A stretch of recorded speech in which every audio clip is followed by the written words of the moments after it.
We're bringing you in-depth coverage of the blizzard of 2013. Tonight, power has been restored to nearly all of Rhode Island.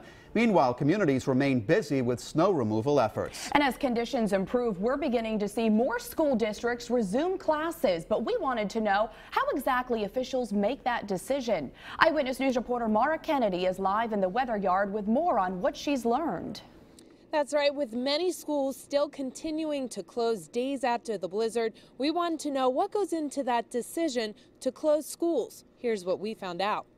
An empty parking lot, quiet classrooms, and vacant school buses.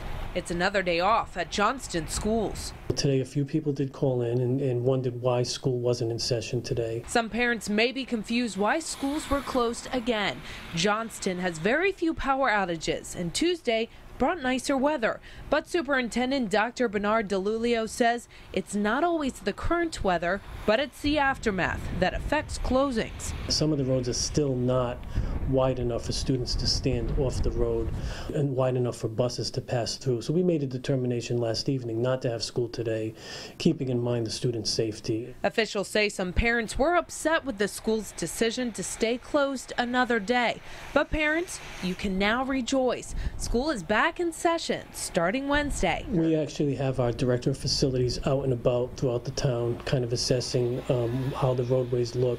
We also had our bus company do dry runs today to ensure that they could make full runs to pick up the students.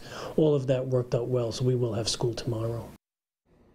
And of course, with the closures, it pushes back the last day of school. Originally, it was June 14th.